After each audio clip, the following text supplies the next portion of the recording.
is a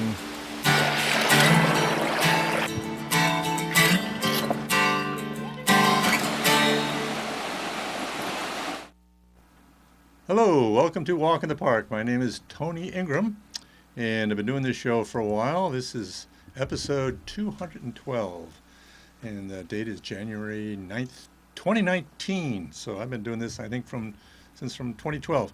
If you go to my website, walkinthepark.tv, that is a website, .tv, Walk in the Park, you can see most of my episodes, 200 episodes or so. You can go and they're all posted online. So you don't just have to see it on TV. But this is on TV. This is on public access television, Ithaca, New York, Channel 13.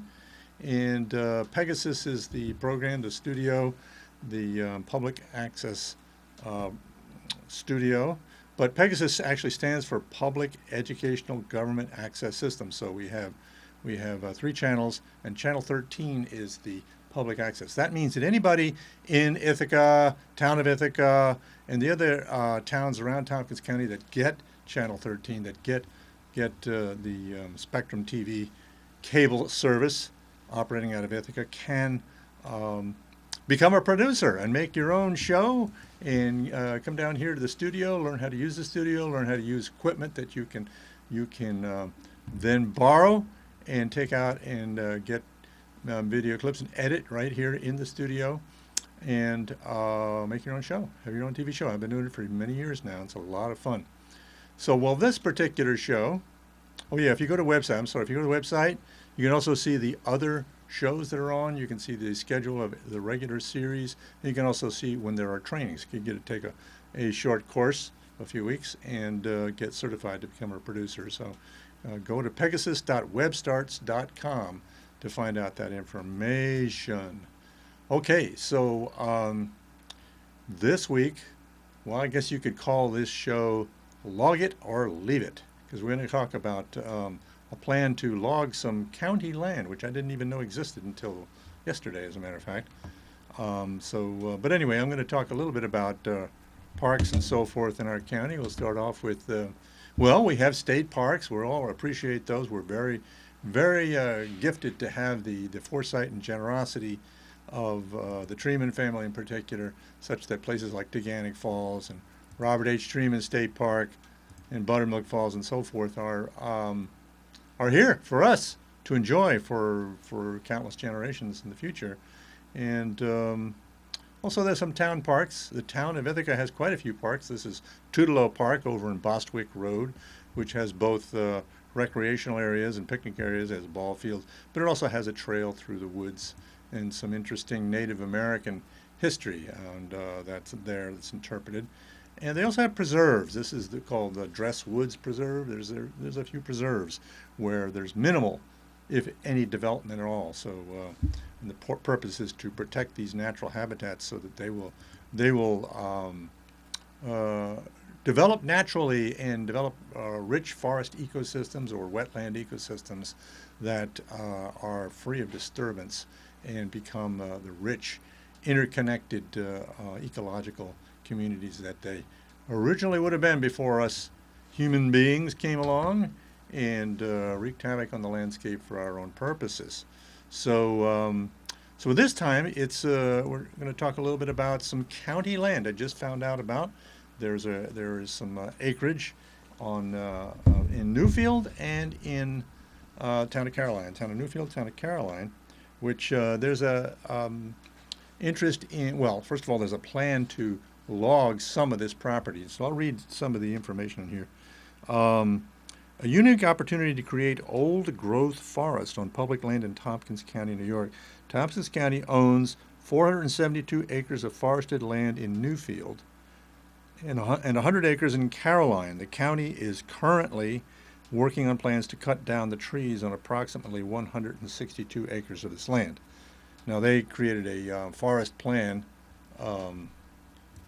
I think it was 2007, so it's not just going to be like, well, I don't think it'll be a clear-cut operation or that sort of thing. There is a detailed forest plan with guidelines and so forth. But anyway, I'll read a little bit more.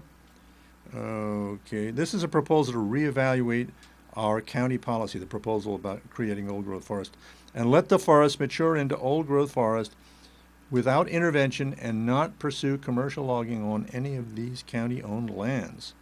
Unfortunately, at this time, most of the county legislators are not in favor of the proposal to allow these 572 acres of publicly owned land to become old growth forest. If, like me, you understand the benefit of establishing old growth forest and don't need any more persuading, then please contact the Tompkins County Legislature at legislature@tompkins.org, and I have that website up at the top of the page there.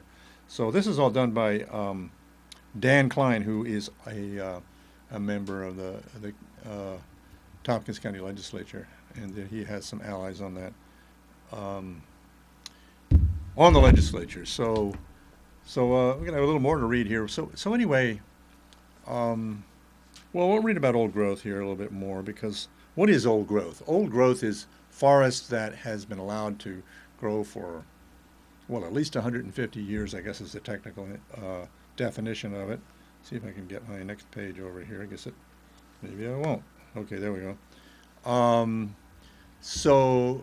It takes a long time for a forest to develop all the richness in the soil, the microorganisms, the mycorrhizal fungi, the interconnection of roots between trees of the same species that help each other out with nutrients, and they actually act as a community, trees do, and interact. So it's really amazing. I just read a book about that. And so anyway, we're going to read a little bit more about what Dan has to say in his proposal. Although some other local public forest owners may have old growth component in their management plans, none of them have any large guaranteed tracts designated for old growth. And we'll see later. Okay. The New York State Department of Environmental Conservation manages a large amount of land in Tompkins County, and logging is part of their management plan. New York State Parks does not have a no-cutting policy, although when they're very conservative about what they cut. The Finger Lakes National Forest in the next door, Schuyler County, does not have a no-cutting policy. Local government is in a unique position to create the conditions where old-growth forests can return and thrive. Well, we're not talking about a short-term proposition here. Hello. There's an iPad here that's... Okay. Go on to the next image here. Anyway, old-growth forest is the rarest of habitats in this area. There may be fewer than 60 acres of old growth in all of Tompkins County. And actually, this picture right here is from what's called Smith Woods in Trumansburg, which is owned by the Cayuga Nature Center and managed for old-growth forest and for education and for study.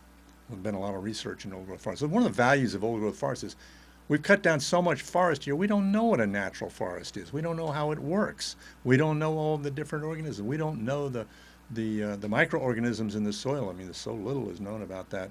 How does a natural forest work? So if we don't have a natural forest, if we don't have much natural forest, we don't even know what a healthy forest should be. Okay. This is especially striking when you consider that originally Tompkins County forest cover is estimated to have been 99.7%. Of course, probably the 0.3 was probably the lake.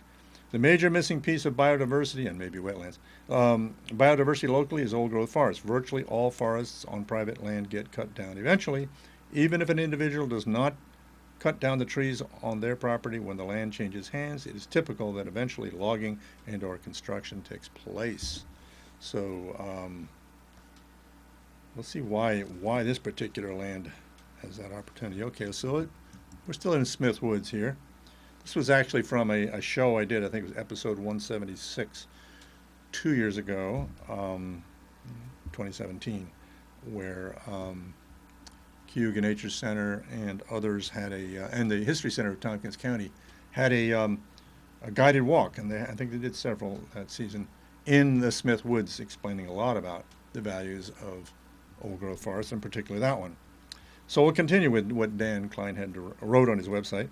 There are species of birds, insects, amphibians, carnivores, mosses, and lichens that live primarily in mature forests and are rare or non-existent in Tompkins County. Yeah, I think there was a beetle in Smith Woods that was found to be there and virtually nowhere else. Um, Beyond the habitat and biodiversity issues, old growth forests benefits include unique opportunities for research, recreation, aesthetics, spiritual experiences, and act as a reference ecosystem to better understand how human management practices affect forests. So that's kind of what I was saying. So um, I'm not a forester, I'm an environmental educator and amateur TV producer. But I've learned a little bit over the years. So we're going to go to this map here of one of the forests. This is in Newfield. This is the 472 acres or whatever it is. Now this is showing different parts of the parcels there, and then it's all related to stuff in this 92 page or 94 page, whatever, report done about 12 years ago. There is some money to be made by the county in cutting down these trees. The profit to county government is estimated at approximately $40,000. But there's also a cost. 10 years ago, county staff prepared a 94-page report at a cost difficult to estimate. Recently, a forester was hired to walk every acre proposed to be logged and mark the trees. According to the 2007 plan, logging was scheduled every year for the next 30 years on some area within the forest. This means a perpetual human presence and additional consultant staff time.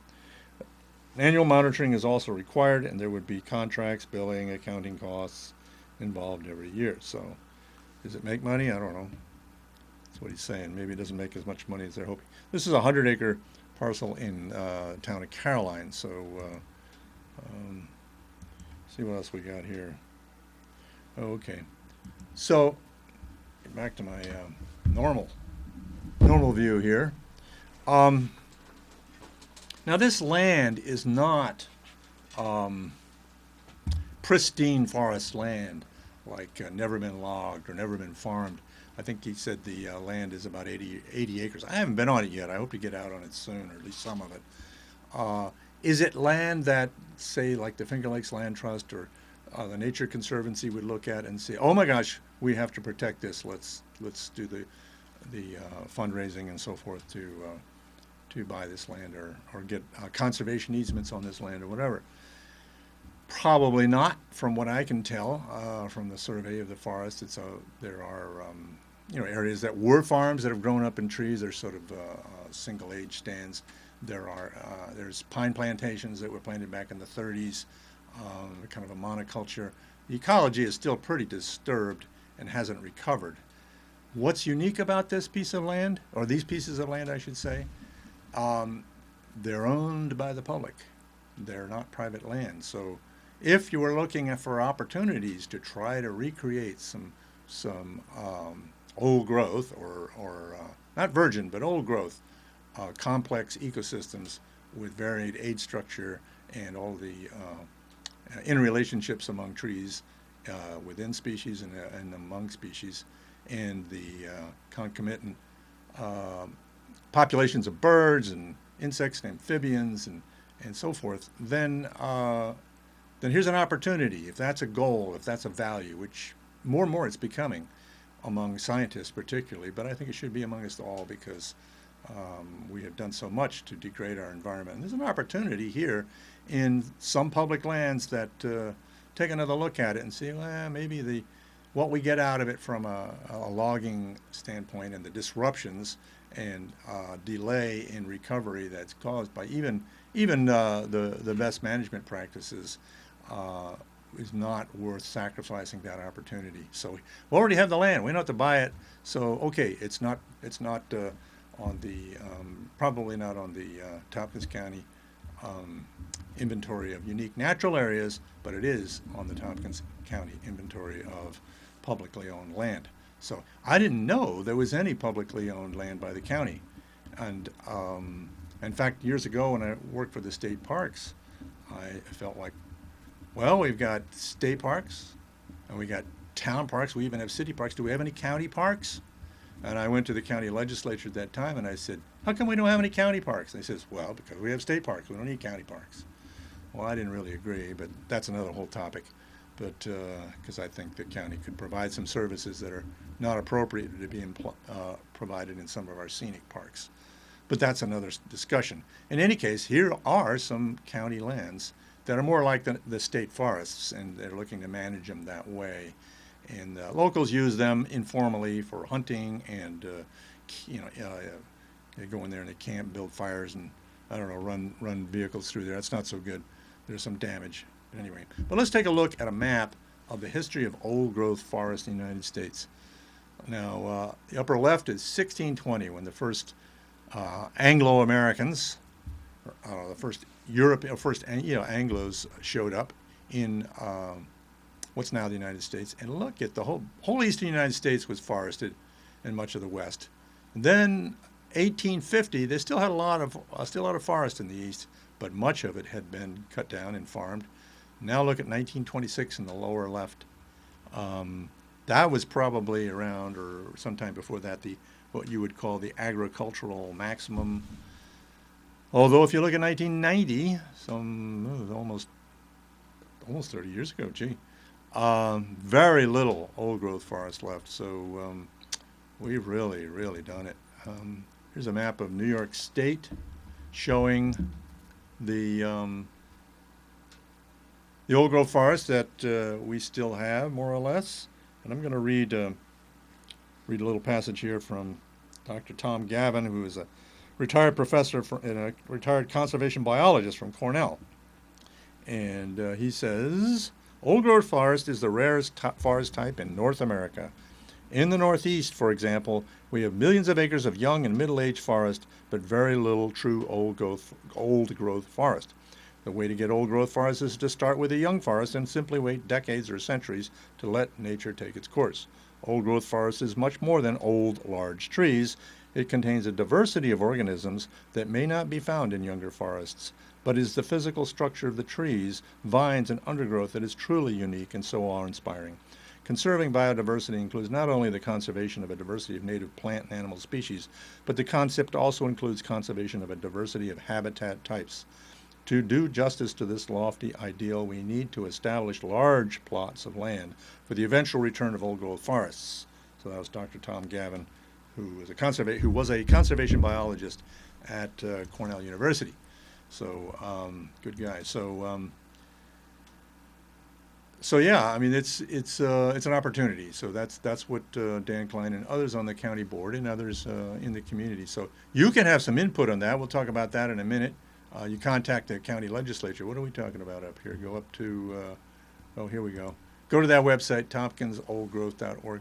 On there you can find the information about contacting legislature at tompkins-co.org. That's where it is. We'll have that up again in a moment. So, okay, there's another organization. There's actually several organizations that are concerned with protecting and restoration. One of them of old-growth forest farm. One of them is the Old Growth Forest Network. So I'm going to read a little bit from their mission statement here. Is Joan Maloof was a woman that started this. She actually came to Cornell a couple of years ago and spoke, and was looking for local folks to help identify and help protect some of our old-growth forests. I think that might be Joan right there. So, what she says, the preservation of unique and beautiful tracts of land as national parks is often called America's best idea. Present generations are profoundly grateful for the foresight and effort that went into setting aside the parks that we enjoy today. Now it is our turn to do what we can for those who will come after us. I propose our gift to the future to be a network of old growth or future old growth, and that's what we're really talking about here. We're not talking, we don't have old growth here, but maybe future old growth that's going to become old growth long after we are gone. Old growth forests across the country. In these forests, visitors will be able to experience native forests in their mature diversity and complexity. And they also have ecological value to the forests around them as having organisms and genetic types and so forth that can spread to the surrounding forests, the surrounding lands that are trying to recover if we allow them. So I'm going to read a little bit more about what Dan wrote here. Let's see. The Danby Town Board recently voted not to allow commercial logging on a 33-acre piece of publicly owned land and instead let it mature into old growth.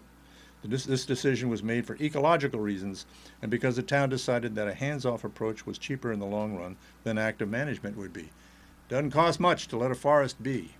So just for that reason, if you value something more than just the dollars you may make on logging and whatever. I'm not saying that the logging plan was, as logging goes, a destructive plan. No, it didn't look like that to me. But any logging is disruptive. Letting the forest develop into old growth requires zero cost on the part of the county. Our planning and sustainability development staff are engaged in important projects addressing energy, housing, agriculture, and transportation issues. Having them working on plans to cut down trees in Newfield is not a good use of their time. Though we all use paper and wood products, many of us who have trees on our private property do not cut them down to fulfill this need or make a little money in the short term. As individuals, we decide that the trees provide tangible and intangible benefits, and so we let them grow. As a government entity, we can make that same choice. Deciding to preserve this publicly owned land would be a significant shift from the management that the county outlined 10 years ago, but it is a shift we should make in the eyes of Dan and others. So, okay, let's see what else. I think there's another statement here. We're going to actually go to the next image here. This is Marvin Pritz, actually, of Cornell, who's leading that walk I was talking about in episode 176, I think it was, from almost 2 years ago in the Smithwoods, which is a small old-growth forest. It's 40 acres maybe, in Trumansburg. So, yeah, episode 176. But here's, Dan continues, Dan Klein of the county legislature continues. We are all thankful for the government actions that came before us that set aside federal, state, and local park land, even though they could have made money at the time by selling or developing that land. Government is in the forever business, and right now the Tompkins County Legislature is in the unique position to give this gift of maturing old-growth carbon sequestering forests to future generations. Once again, it's not what it is now, it's what it could be and would be if we leave it alone and let it recover from all the shocks it's been through agriculture, logging, and what have you, and invasive species, and there's lots of different impacts that we have on our forests. Our forests are really beat if you compare them to what was here before, but that's another whole long story. So let's see, what else? Do I have anything else here to read? Oh my gosh, probably do, yeah.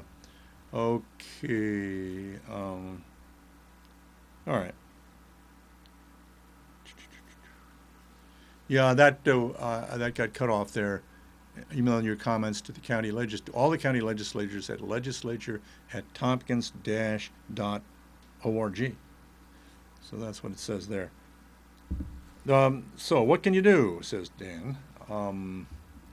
Attend the next meeting of the County Planning, Development, and Environmental Quality Committee on Thursday, January 24th at 2 p.m. in the county legislature's chambers.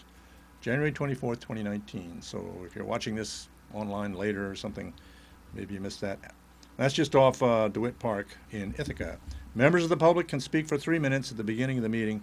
This meeting is where the committee will vote to either accept the logging bids and proceed with the project, or they will vote to not proceed at this time.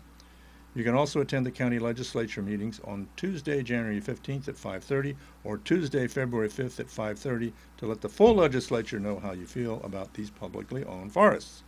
The final vote is currently scheduled for February 5th. Sometimes dates, times, and agendas of meetings change. Check back here the latest updates. Email your comments to all the county legislatures at legislature@tompkins-co.org.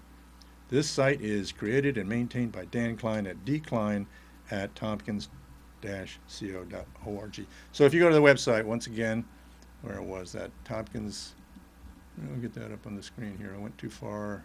There it is. TompkinsOldGrowth.org, and you can get there's a lot more information there too.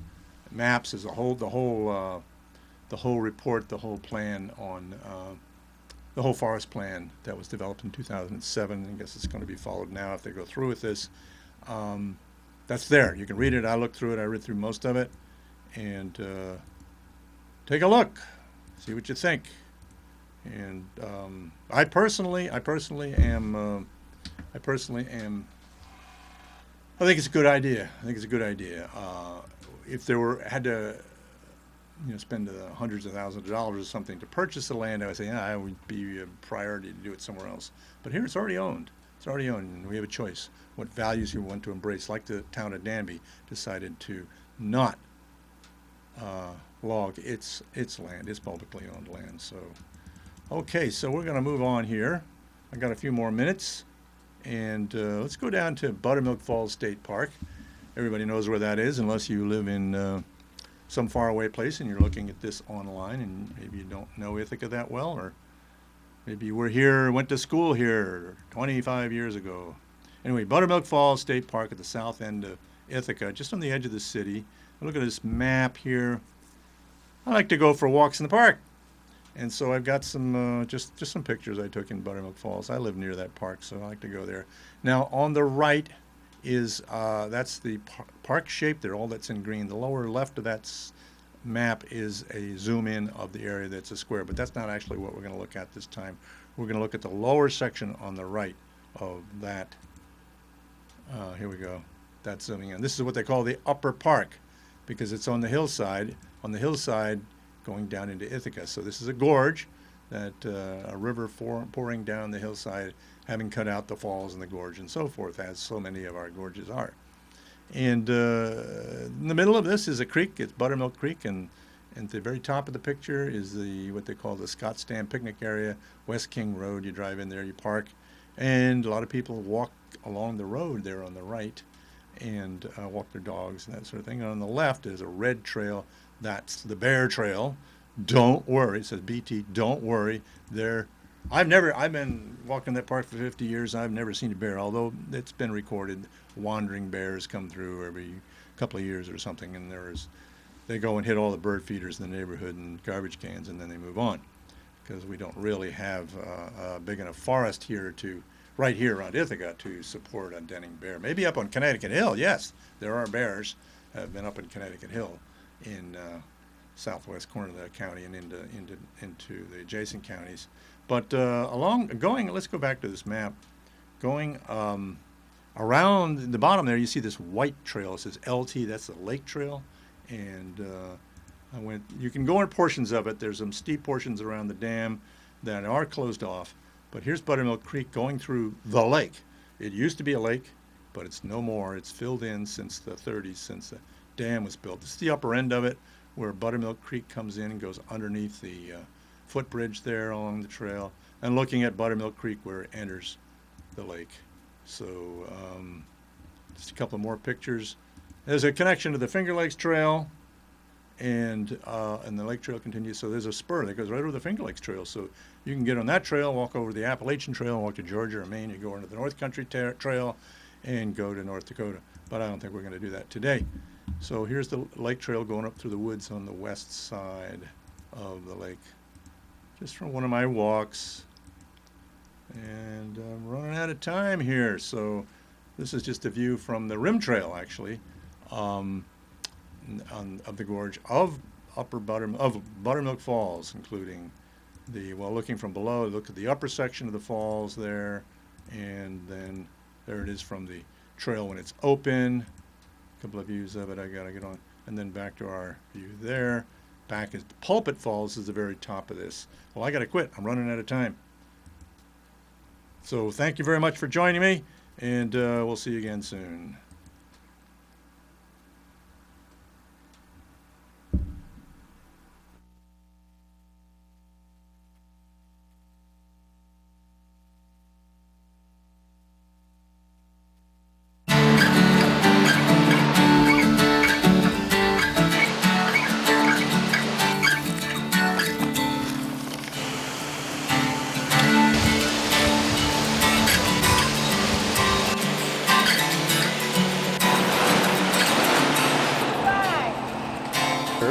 Is a